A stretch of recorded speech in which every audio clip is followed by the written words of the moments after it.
नमस्कार, मैं हूं श्वेता। बिहारी न्यूज में आपका स्वागत है। आज है 25 सितंबर, दिन गुरुवार। खबरों की ओर बढ़ने से पहले एक नजर डालते हैं आज की टॉप हेडलाइंस पर। बीएसएससी ने सीजीएल 4 और ऑफिस अटेंडेंट भर्ती के लिए बढ़ाया डेट। अब छात्र 14 अक्टूबर तक रजिस्ट्रेशन और 16 अक्टूबर तक कर सकते हैं फाइनल आवेदन। प्रीलिम्स और मेंस परीक्षा से होगा चयन। बिहार सरकार ने 1 अक्टूबर 2025 से मजदूरी दरों में की बढ़ोतरी की घोषणा।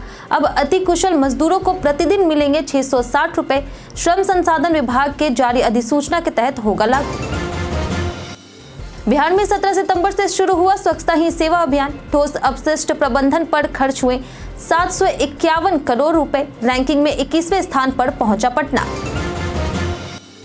मंत्री प्रेम कुमार ने किया मखाना किसानों के लिए फसल सहायता योजना का ऐलान। 31 अक्टूबर तक डीबीटी पोर्टल पर कर सकते हैं आवेदन। फसल क्षति पर मिलेगा 7500 से 20,000 रुपए तक हेक्टेयर की सहायता। सीसीईए ने बिहार में रेलवे और सड़क परियोजनाओं को दी हरी झंडी। NH 139W पर विकसित होगा 4 लेन। 3,822 करोड़ रुपए की लागत से होगा निर्माण। UIDAI ने आधार कार्ड के लिए लॉक और अनलॉक की दी सुविधा। OTP वेरिफिकेशन से आधार स्थायी रूप से किया जा सकता है बंद या चालू। अनधिकृत उपयोग से होगी सुरक्षा सुनिश्चित। एशिया कप फाइनल में पहुंची टीम इंडिया। बांग्लादेश को 41 रन से हराया। अभिषेक शर्मा ने 37 बॉल पर 75 रन की खेली शानदार पारी। तो ये थी आज की टॉप हेडलाइंस। अब नजर डालते हैं उन 25 बड़ी खबरों पर जो आपके लिए जानना है जरूरी। केनरा बैंक ने अप्रेंटिसशिप के 3,500 पदों पर निकाली भर्ती। केनरा बैंक ने अप्रेंटिसशिप के 3,500 पदों पर भर्ती निकाली है।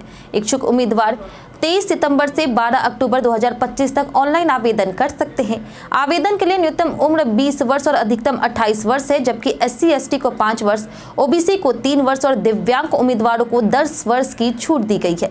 शैक्षणिक योग्यता ग्रेजुएशन की डिग्री है। सिलेक्शन मेरिट बेसिस और लोकल लैंग्वेज टेस्ट के माध्यम से होगा। उम्मीदवारों को 15,000 रुपए प्रति माह स्टाइपेंड मिलेगा। आवश्यक दस्तावेजों में ग्रेजुएशन मार्कशीट, आधार कार्ड, जाति प्रमाण पत्र, मूल निवास प्रमाण पत्र, mobile number, email, passport size photo और सिग्नेचर शामिल है।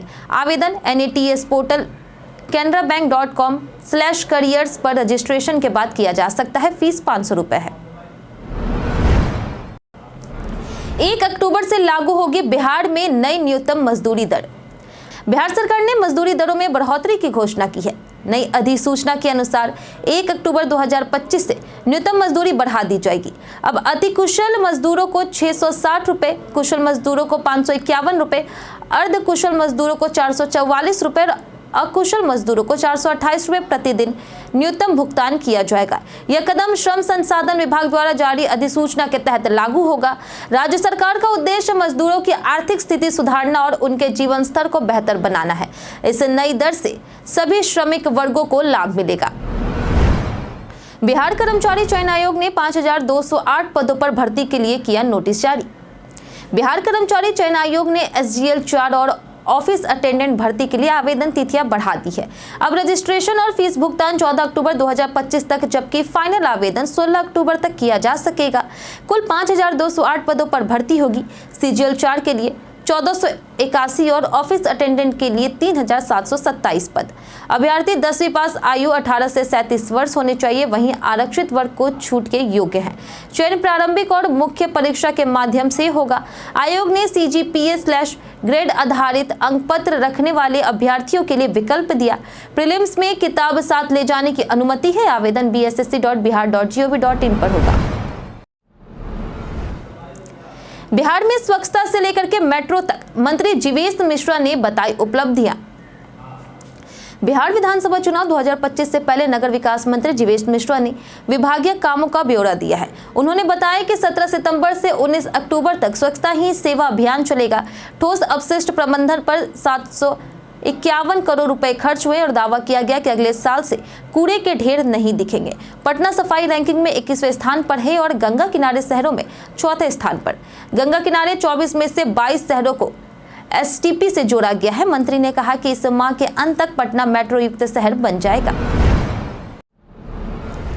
सहरसा से चलेगी भारत गौरव ट्रेन। धार्मिक स्थलों के लिए खास पैकेज हुआ लॉन्च। IRCTC सहरसा से 5 दिसंबर को दक्षिण भारत के लिए भारत गौरव ट्रेन शुरू कर रहा।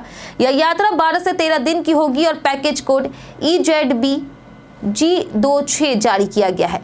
ट्रेन में 600 सीटें हैं, जिनमें 400 से अधिक खाली है। किराया इकोनॉमी 25,620, स्टैंडर्ड 35,440 और कंफर्ट 49,175 रुपए प्रति व्यक्ति तय है। पैकेज में रहना, खाना, घूमना और स्वास्थ्य सुविधाएं शामिल है। यात्री तिरुपति, रामेश्वरम, मदुरई, कन्याकुमारी जैसे धार्मिक स्थलों का दर्शन करेंगे। साथ ही IRCTC पटना से 5 नवंबर को 60,550 रुपए में थाईलैंड टूर भी शुरू करेगा। राज्य में मखाना उत्पादक अब फसल नुकसान पर पाएंगे 20,000 तक की सहायता। बिहार राज्य फसल सहायता योजना के तहत अब मखाना उत्पादक भी लाभ प्राप्त कर सकेंगे। सहकारिता मंत्री डॉक्टर प्रेम कुमार के निर्देश पर खरीफ 2025 के लिए मखाना किसानों को पहली बार क्षतिपूर्ति के लिए आवेदन आमंत्रित किया गया है। राज्य के रैयत, गैर रैयत, आंशिक रैयत और आंशिक गैर रैयत किसान कृषि विभाग के DBT पोर्टल और सहकारिता विभाग की वेबसाइट पर 31 अक्टूबर तक आवेदन कर सकते हैं। फसल 20% तक नुकसान होने पर 7,500 रुपए प्रति हेक्टेयर, वहीं फसल की क्षति 20% से अधिक होने पर 10,000 रुपए प्रति हेक्टेयर की दर से अधिकतम 2 हेक्टेयर के लिए 20,000 रुपए की सहायता राशि प्राप्त कर सकते हैं। वहीं विभाग द्वारा टोल फ्री नंबर 1800-1800-110 जारी किया गया है, जिस पर कोई भी किसान जानकारी प्राप्त कर सकते हैं। बिहारी बर्थडे स्पेशल में आज बात होगी दरभंगा के महाराजा सर लक्ष्मेश्वर सिंह की।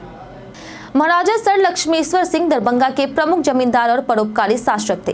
वे महेश्वर सिंह के बड़े पुत्र थे और नाबालिग होने के कारण ब्रिटिश कोड ऑफ वार्ड्स के संरक्षण में पले। उन्होंने पारंपरिक और पश्चिमी शिक्षा प्राप्त की और वयस्क होने पर सार्वजनिक कर्तव्यों में सक्रिय हुए। वे वायसराय की विधान परिषद सदस्य, 1895 के अफीम आयोग सदस्य और प्रेस की स्वतंत्रता के समर्थक थे। 1875 में तिरहुत रेलवे स्थापित की। उन्होंने शिक्षा, सामाजिक संस्थानों और भारतीय राष्ट्रीय कांग्रेस को वित्तीय योगदान दिया। राष्ट्रीय लीची अनुसंधान केंद्र ने किसानों को कीट नियंत्रण की दी सलाह। मीनापुर और मुसहरी प्रखंड के लीची बागों में स्टिंग बग का प्रकोप तेजी से बढ़ रहा, जिससे किसान परेशान हैं। शिकायत पर राष्ट्रीय लीची अनुसंधान केंद्र की टीम ने निरीक्षण कर एडवाइजरी जारी की है। निदेशक डॉक्टर विकास दास ने कहा कि प्रभावित बागों में नियमित निगरानी और समय पर कीट नियंत्रण आवश्यक है। संतुलित मात्रा में कीटनाशक दवाओं का छिड़काव, प्रभावित पत्तियों और फलियों को तोड़कर नष्ट करना, मिट्टी की गुड़ाई और सामूहिक छिड़काव प्रभावी उपाय है। वहीं लीची बग कलियों, शाखाओं और फलों का रस चूसकर 80% तक नुकसान पहुंचाता है, इसलिए सुबह शाम निरीक्षण जरूरी है। आधार कार्ड को ऑनलाइन लॉक अनलॉक करने की जाने पूरी प्रक्रिया।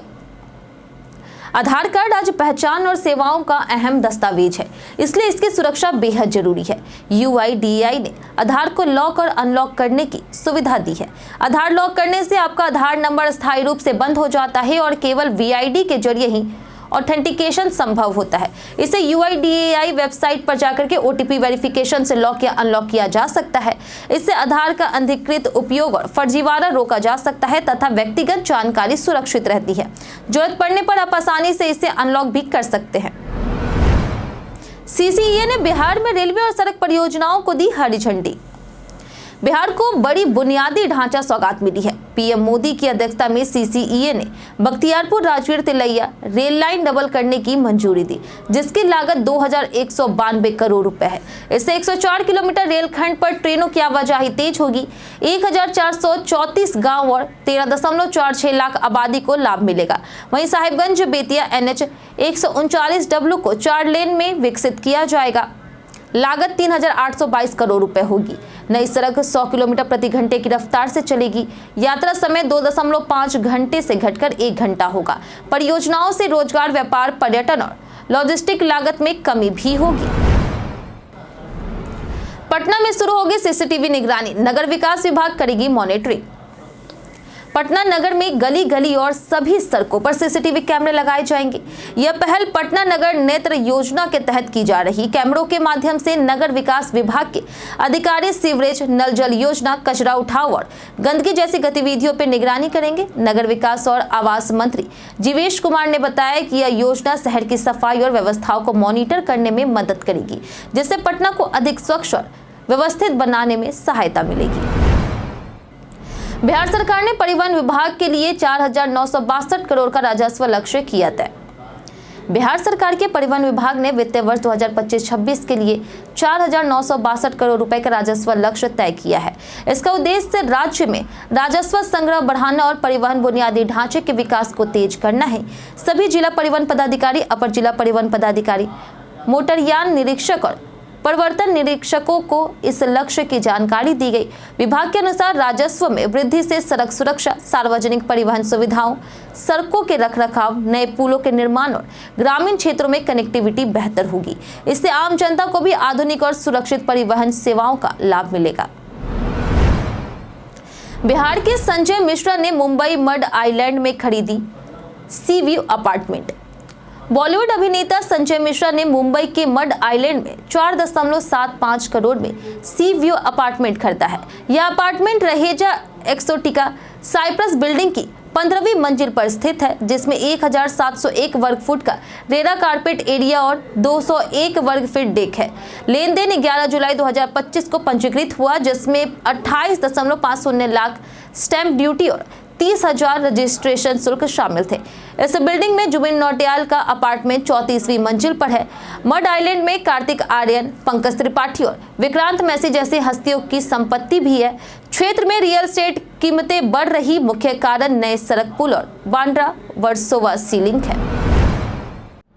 पटना मेट्रो में भर्ती के नाम पर सोशल मीडिया पर फैल रहा फर्जी विज्ञापन। पटना मेट्रो में भर्ती के नाम पर सोशल मीडिया पर फर्जी विज्ञापन तेजी से फैल रहे, जिनमें युवाओं से 2-2 लाख रुपए तक की मांग की जा रही। Patna metro rail corporation limited ने स्पष्ट किया कि फिलहाल किसी भी प्रकार की भर्ती प्रक्रिया नहीं चल रही। फर्जी विज्ञापनों में इलेक्ट्रीशियन, लाइनमैन, प्लम्बर, ट्रैकमैन और स्टेशन सुपरवाइजर जैसे पदों पर नौकरी दिलाने का दावा किया जा रहा है। पीएमआरसीएल ने लोगों से चेतावनी दी है कि केवल राज्य सरकार की आधिकारिक वेबसाइट state.bihar.gov.in/urban पर ही भर्ती नोटिस जारी होते हैं और किसी भी फर्जी कॉल या संदेश पर ध्यान ना दें। स्मार्टफोन जल्दी चार्ज ना होने के पीछे जाने मुख्य कारण। फोन का धीरे धीरे चार्ज होना आम समस्या है, जिसे कई कारणों से रोका जा सकता है। अनकम्पेटेबल चार्जर पर्याप्त पावर नहीं देता, जिससे चार्जिंग स्लो हो जाती है। चार्जिंग केबल में टूट फूट या खराबी भी समस्या पैदा करती है।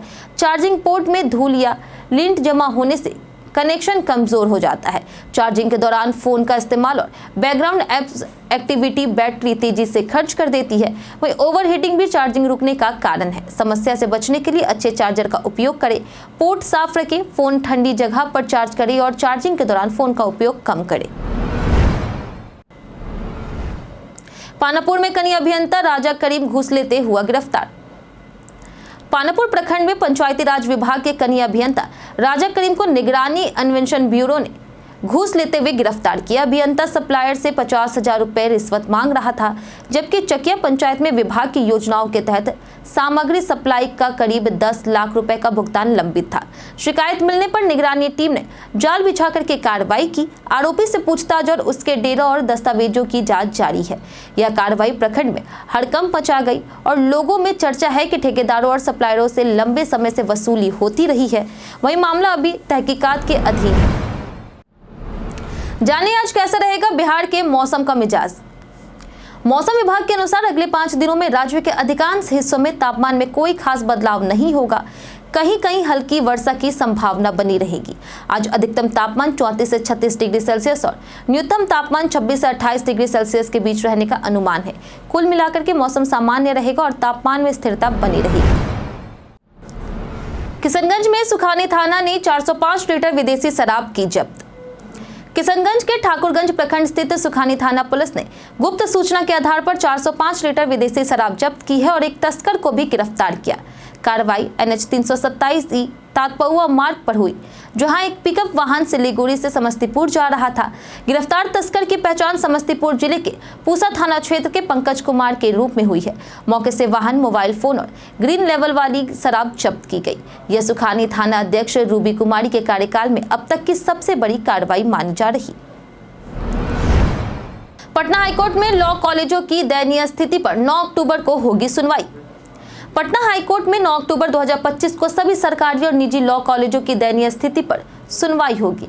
चीफ जस्टिस PB बजवंथरी की खंडपीठ ने कुणाल कौशल की जनहित याचिका पर सुनवाई की।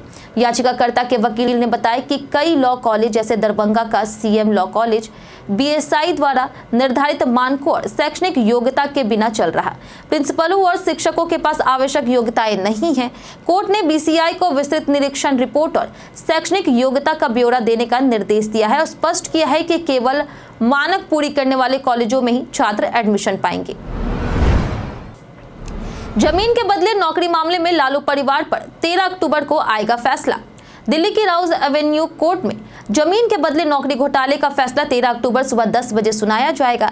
इस मामले में बिहार के पूर्व मुख्यमंत्री और राज्य सुप्रीमो लालू प्रसाद यादव, उनकी पत्नी राबड़ी देवी, पुत्र तेजस्वी यादव, बेटी मीशा भारती और अन्य पर आरोप है कि 2004 से 2009 में रेलवे ग्रुप डी नौकरियों के एवज में गरीबों की जमीन अपने या करीबी लोगों के नाम करवाई गई। सीबीआई और ईडी ने करोड़ों की संपत्तियां जब्त की है। मामला राष्ट्रीय राजनीति पर असर डाल सकता है। अदालत ने सभी आरोपियों को व्यक्तिगत रूप से उपस्थित रहने का आदेश दिया है। सासाराम में सीएम नीतीश ने लालू परिवार पर साधा निशाना। सासाराम में मुख्यमंत्री नीतीश कुमार ने 931 करोड़ की विभिन्न योजनाओं का शिलान्यास और उद्घाटन किया। इस दौरान उन्होंने लालू परिवार पर निशाना साधते हुए कहा कि पहले केवल अपने परिवार की महिलाओं को ही आगे बढ़ाया जाता था, जबकि उनकी सरकार ने बिहार की हजारों महिलाओं को सशक्त बनाने का अवसर दिया। उन्होंने वृद्धजन, विधवा महिलाओं, आशा और जीविका दीदियों को बढ़ी हुई पेंशन और अन्य लाभों की जानकारी दी। सासाराम के नहर पथ चौड़ीकरण, पुल निर्माण, सड़क, कॉलेज और खेल मैदान जैसी योजनाओं का भी शिलान्यास किया गया। राहुल तेजस्वी ने पटना में महागठबंधन का मैनिफेस्टो किया घोषित। बिहार विधानसभा चुनाव 2025 के लिए महागठबंधन ने अपना पहला मैनिफेस्टो अति पिछड़ा न्याय संकल्प जारी किया है। कांग्रेस नेता राहुल गांधी और आरजेडी नेता तेजस्वी यादव ने पटना में इसे घोषित किया। इसमें अति पिछड़ा वर्ग के लिए पंचायत और नगर निकायों में 30% आरक्षण, अति पिछड़ा अत्याचार निवारण कानून, सरकारी ठेकों और प्राइवेट स्कूलों में आरक्षण, भूमि और नियुक्ति में एनएफएस को अवैध घोषित करना, आरक्षण नियामक प्राधिकरण का गठन जैसी प्रमुख घोषणाएं शामिल हैं। महागठबंधन ने केंद्र सरकार से 9वीं अनुसूची में आरक्षण कानून पारित करने का आग्रह किया है। कार्यक्रम में अति पिछड़ा वर्ग के 100 से अधिक नेता मौजूद रहे। ओवैसी ने महागठबंधन पर साधा निशाना। एआईएमआईएम प्रमुख असदुद्दीन ओवैसी ने किशनगंज से सीमांचल न्याय यात्रा शुरू की है। पत्रकारों के सवाल पर उन्होंने महागठबंधन में शामिल होने को लेकर के कहा कि उनके खत का कोई जवाब नहीं आया और यह कमजोरी मत समझना। ओवैसी ने तेजस्वी यादव और उनके करीबी नेताओं पर निशाना साधा और कहा कि पिछले चुनाव में सीमांचल की जनता ने तेजस्वी का सीएम बनने का सपना तोड़ा। यात्रा किशनगंज, अररिया, कटिहार और पूर्णिया में 4 दिनों तक चलेगी, जिसमें कई सभाएं होंगी। टीम इंडिया ने बांग्लादेश को 41 रन से हराया। भारतीय टीम ने एशिया कप 2025 के सुपर 4 मुकाबले में बांग्लादेश को 41 रनों से हरा करके फाइनल में जगह बना ली है। पहले बल्लेबाजी करते हुए भारत ने 20 ओवर में 6 विकेट खो करके 168 रन बनाए, जिसमें अभिषेक शर्मा ने 37 बॉल पर 75 रन की पारी खेली। हार्दिक पांड्या ने 38 और शुभमन गिल ने 29 रन बनाए। वहीं बांग्लादेश से रिशाद हुसैन ने 2 विकेट झटके। जवाब में बांग्लादेश की टीम 19.3 ओवर में 127 रन पर ऑल आउट हो गई। बांग्लादेश की ओर से सैफ हसन ने सबसे ज़्यादा 69 रन बनाए, जबकि भारत की तरफ से कुलदीप यादव ने 3 महत्वपूर्ण विकेट लिए। इस जीत के साथ भारत का फाइनल मुकाबला पाकिस्तान या फिर बांग्लादेश में से किसी एक टीम से होगा। कई कारणों से दर्ज है भारत के इतिहास में आज की तारीख। 1916 को महान चिंतक और संगठक दीनदयाल उपाध्याय का जन्म हुआ। 1920 में प्रसिद्ध रॉकेट वैज्ञानिक सतीश धवन का जन्म हुआ। 1939 को अभिनेता और फिल्म निर्माता फिरोज खान का जन्म हुआ। 1955 में भारत की प्रथम महिला चिकित्सक रुक्माबाई का निधन हुआ। 1969 में अभिनेता, नाटककार और राजनीतिज्ञ ब्रातई बसु का जन्म हुआ। 1977 को अभिनेत्री दिव्या दत्ता का जन्म हुआ। 1979 में साहित्यकार और स्वतंत्रता सेनानी सुदर्शन सिंह चक्र का निधन हुआ। 2010 में वरिष्ठ पत्रकार कन्हैयालाल नंदन और 2020 में पार्श्व गायक एसपी बालासुब्रमण्यम का निधन हुआ। हम प्रतिदिन आपसे 5 ऐसे जरूरी सवाल उसके जवाब बताएंगे जो कि बीपीएससी, बिहार पुलिस दरोगा समेत एसएससी जैसे अन्य प्रतियोगी परीक्षाओं में काम आएंगे। सवाल इतिहास, बिहार स्पेशल, विज्ञान, करंट अफेयर्स और भूगोल से रहेंगे। पूछे गए 5 सवाल में आपने कितना सही जवाब दिया, ये हमें कमेंट करके जरूर बताएं। हमारा पहला सवाल है कि इनमें से कौन सा जीआई प्रमाणित कृषि उत्पाद बिहार से नहीं है। ऑप्शन ए है मगही पान, ऑप्शन बी है कतरनी चावल, ऑप्शन सी है शाही लीची या फिर option D Coorg arabica coffee. इसका सही उत्तर है option D Coorg arabica coffee. हमारा दूसरा सवाल है कि इनमें से कौन सा शहर भारत में दूसरा सबसे बड़ा अधिक मसूर उत्पादन करता है। ऑप्शन ए है आरा, ऑप्शन बी है सिवान, ऑप्शन सी है मोकामा, ऑप्शन डी है भोजपुर। इसका सही उत्तर है ऑप्शन सी मोकामा। हमारा तीसरा सवाल है कि बिहार में पाई जाने वाली मिट्टी में इनमें से किस पोषक तत्व की कमी है। ऑप्शन ए है पोटास, ऑप्शन बी है चूना, ऑप्शन सी है फॉस्फोरिक एसिड, नाइट्रोजन और ह्यूमस, ऑप्शन डी है मैग्नीशियम। इसका सही उत्तर है option C phosphoric acid, nitrogen और ह्यूमस। हमारा चौथा सवाल है कि हाल ही में किसने भारत के यूपीआई को डिजिटल भुगतान का वैश्विक मॉडल बताया है। ऑप्शन ए है आरबीआई, ऑप्शन बी है विश्व बैंक, ऑप्शन सी है आईएमएफ या फिर ऑप्शन डी इसरो। इसका सही उत्तर है ऑप्शन सी आईएमएफ। हमारा आखिरी सवाल है कि हाल ही में किसे 2023 दादा साहेब फाल्के पुरस्कार से सम्मानित किया गया। ऑप्शन ए है मोहनलाल, ऑप्शन बी है मिथुन चक्रवर्ती, ऑप्शन सी है धर्मेंद्र, ऑप्शन डी है रजनीकांत। इसका सही उत्तर है ऑप्शन ए मोहनलाल। बीते दिन हमारे द्वारा पूछे गए सवाल का जवाब आप लोगों में से बहुत लोगों ने हमारे कमेंट बॉक्स सेक्शन में लिख कर दिया है। जिन्होंने हमारे द्वारा पूछे गए सवाल का जवाब दिया उनके नाम है प्रदीप पंडित, सुहानी सुप्रिया, अब्दुल मनान, असु कुमार, मंतोष कुमार, परवेज वारसी, निराला कुमार, रंजीत तिवारी, बबलू कुमार, राजीव कुमार, विजय घायल, सुभाष पासवान, अभिमन्यु कुमार, रोहित यादव, बेबी कुमारी, नेहा कुमारी, मोहम्मद सनाउल्ला, आलोक प्रियदर्शी, मनीष यादव, पप्पू यादव, मनोज दास, राजकिशोर महतो, दयानंद कुमार, लालू कुमार, बाबूलाल मरांडी, अनिल कुमार असफर, संजय कुमार, राजीव राय, संजीव कुमार और विकास दास। इसी के साथ बढ़ते हैं आज के सवाल की ओर। आज का सवाल है बिहार में किसान और कृषि समस्याओं पर सरकार का प्रदर्शन आपके अनुसार कैसा है। आप अपना जवाब हमें हमारे कमेंट सेक्शन में लिखकर जरूर बताएं। आज के लिए इतना ही। बिहार की तमाम खबरों के साथ बने रहने के लिए देखते रहे बिहारी न्यूज। और साथ ही अगर आप यूट्यूब चैनल पर देख रहे हैं तो चैनल को सब्सक्राइब करें और अगर आप फेसबुक पेज पर देख रहे हैं तो लाइक और फॉलो जरूर करें।